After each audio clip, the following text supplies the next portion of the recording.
So ayan, magandang umaga po sa inyong lahat mga kabakas. So ayan, muling nagbabalik si Kabakas Motogen Vlog.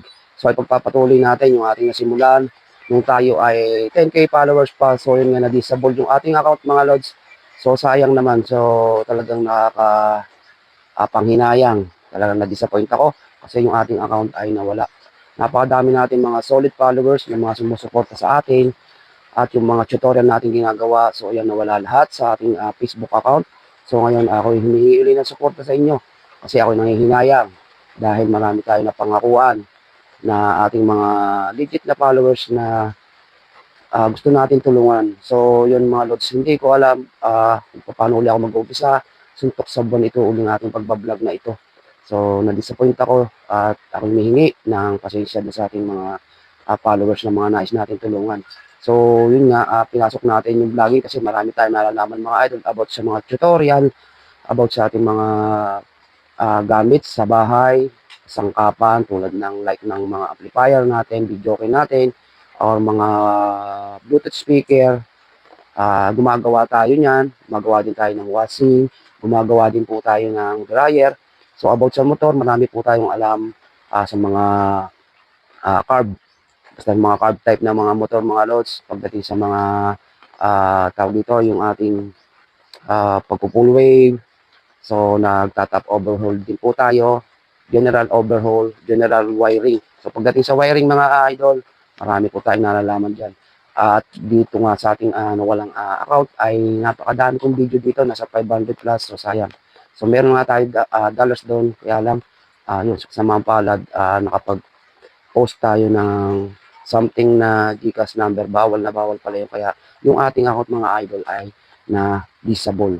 So pagdating kung paano natin maayos, ito yung ating main tutorial, yung ating mga motor, at ito lagi yung pinakamadaming video ko kung paano natin mapapalakas, maibabalik natin sa dating bago yung ating mga performance ng ating mga motor. Kasi mga idol, ang isa sa mga dahilan kaya napakahina ng ating motor ay once ay ito, yung kaisa-isang laging issue ng mga motor kahit pa bago, yung ating connection ng mga wire.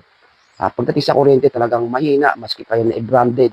So yan ang mga pinahina talaga pagdating sa ating mga motor. Kaya pagka nagkaroon ng problema mga idol, yung ating electrical wiring system, about sa CDI, regulator, stator, ignition coil, yan. Diyan na nagkakaroon ng problema kahit pa yan i-timing mo, kahit pa yan ay okay yung gas mo. So tatlo lang naman nagiging dahilan ng mga motor kaya ito ay nagiging mahina humatak, wala sa performance. So gas lang, gas, timing, at saka itong ating sa kuryente. So sa timing, madali yung timing. Sa gas natin, linis lang ng carb, linis lang ng tangke. So pag nalinis yun na yan at hindi pa rin mo okay yung performance na inyong mga motor at ang nagkaroon ng problema sa inyo ay inyong electrical wiring system, diyan na kayo mahihirapan. So pwede siyang dumating sa point na ang inyong mga motor ay kumatok pagka napakahina ng kuryente. So yun, dumarating yung napakadaming ginagawa na hindi naman dapat. Yun ang issue, narong binabaklas yung block hanggang sa nagpapalit na tayo ng kung ano-ano na hindi naman natin na troubleshooting. So kailangan yan, troubleshooting, importante po yan dahil ang buhay ng ating mga motor ay pinakamahalaga yung ating kuryente. Kaya yun na pinopromote ko yung ating super power apply. Ano ba yung super power apply natin? Hindi lang yung nakikita nyo, winawiring ko, pinapalakas ko yung kuryente. Chine-check din natin yung, yun nga, inuuna natin check. Kailangan nasa kondisyon natin, stator, battery, alot naka-battery operated ka or DC operated, yung ating regulator, CDI, yan. Ignition coil, check natin lahat yan. Bago ita-timing natin maganda, yung timing yung kanya sa valve clearance. So yun lang check natin dyan, at saka yung ating mga socket ng ating harness. So yun natin ginagawa niya, PMS. So kumbaga talagang nire-refresh natin lahat.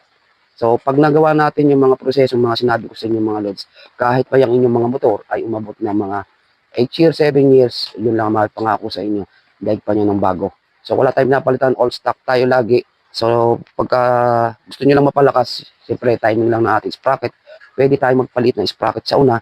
At halimbawa naka 16 tayo, pwede tayo mag 14 or mag 13 kung nakukulangan pa tayo. Kasi pagka naman tayo naka-sidecar, hindi man natin kailangan matulin. Ang kailangan natin dyan malakas. Kasi once na nahirapan ng mga motor, mga idol, mag-iinit yan. So bawal na bawal mag-absorb siya ng sobrang init at doon na pumapasok na magbabawas na yan ng langis pagka sobrang init lagi ng ating makina at doon na yan pumapasok na lalo't hindi ka nagme-maintenance ng langis natin. So mapakaitim ng langis natin, hindi mo pa change. So importante din po yan.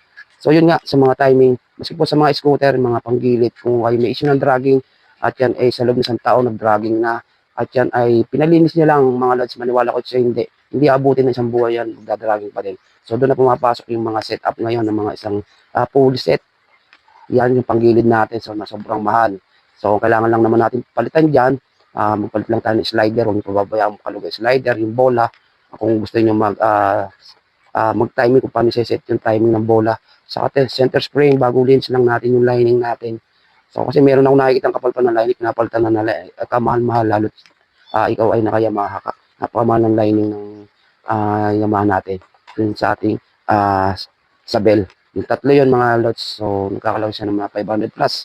So sobrang mahal. Ang ginagawa lang natin ng mga idol, kung mapupunta nyo yung ating YouTube channel, MotoGen Vlog, nililinis lang natin yun. Bago doon sa ating bell, medyo pinagagaspang lang natin ng konti para yung performance niya mawala yung dragging at medyo lumakas. So yun lang ang mga update ko na lang kayo sa mga ibang bagong video at yun, subaybayan nyo na lang. Maraming po salamat and thanks for watching.